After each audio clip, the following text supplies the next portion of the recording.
eyes filling with tears. "I'm not your biological mother," Carla said softly as she looked into Debbie's eyes. This was a secret that she had kept close to her heart for 20 years. Debbie was taken aback. "Mom?" she asked. "I had planned to keep this secret for the rest of my life," Carla said, tears gathering in her eyes. "But I felt that I was lying to you, and you should know the truth." "No, Mom," Debbie mumbled in a daze. Carla was the only mother she had ever known, and now she was saying that she wasn't Debbie's biological mother. How could she accept that? Alex, who was standing to the side, was also surprised when he heard Carla's words. He looked at both women and realized that the two of them didn't resemble each other. "Silly child, you're as kind as your mother. That isn't good." When Carla looked at Debbie's sweet face, she saw Debbie's mother. Touched by the reminder, tears slid down her face. "No, Mom, you are my mother," Debbie insisted, growing anxious. "Sweet child, I'm not worthy to be your mother," Carla said gently. "Your mother is a dignified and elegant young lady, and I was just her young maid." Debbie shook her head slowly. "When my young mistress gave birth to you, her family placed her under house arrest, and she wasn't allowed to go out," Carla said. "To prevent her from escaping, her family forced both of us to inject a poison. We could only survive if we kept consuming the antidote they gave us. Now the poison has flared up in me. The medicine only alleviates the illness for a while. This time it's too late." "Mom, don't say any more," Debbie begged, but she had already begun to accept that Carla was not her mother. "If I stop now, I'm afraid that I won't get the chance to say it later," Carla said gently. "My mistress wanted to keep you safe and raise you herself, but then I learned that your family was looking for an opportunity to kill you while you were still a baby." Carla sighed. "I told my mistress straight away.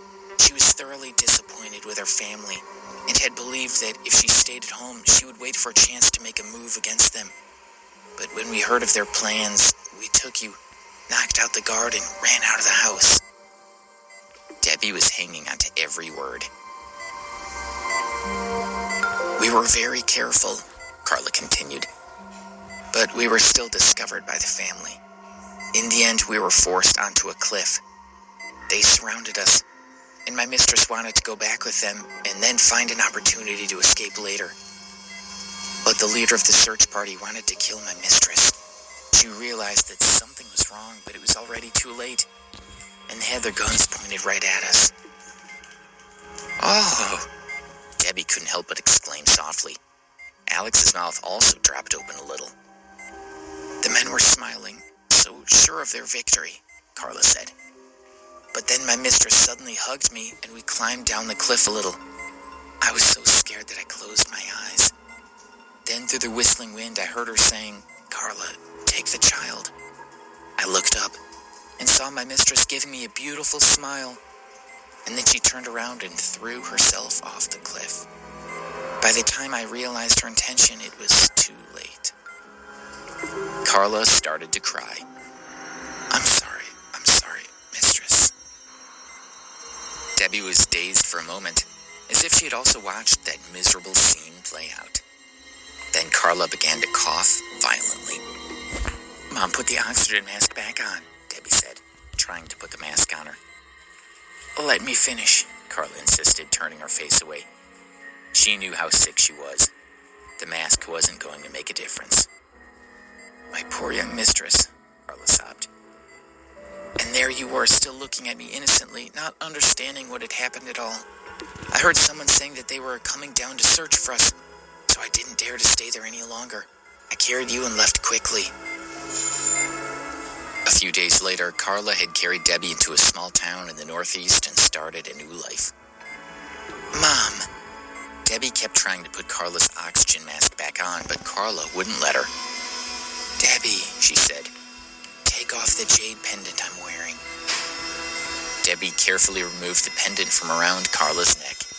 The green part of the pendant faded to crystal white, and there were a few strands of red mixed in it at the end. It looked quite extraordinary. Carla had been wearing it for as long as Debbie could remember.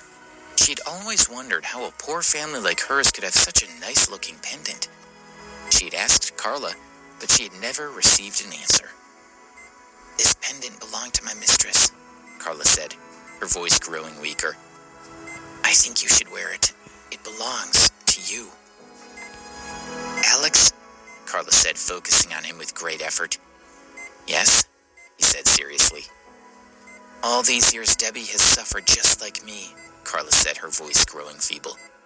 "She's too kind, just like her mother, and I worry that she'll be bullied. Since she's chosen you, I hope that you'll treat her well and protect her from being hurt again."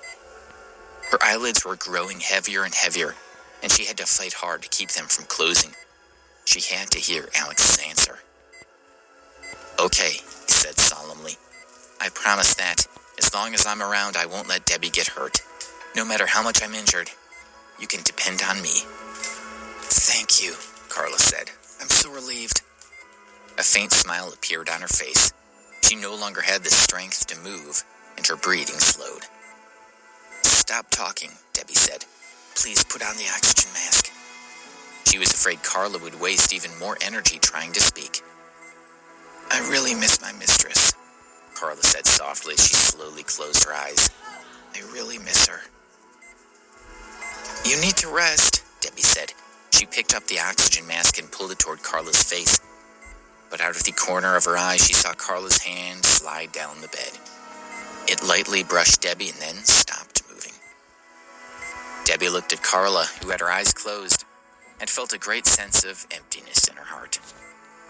"Mom? Mom?" she asked, her lip trembling. She desperately hoped that Carla would respond like she always did, even just with a soft hum. But Carla just lay there quietly, motionless, her face devoid of life. "Mom?"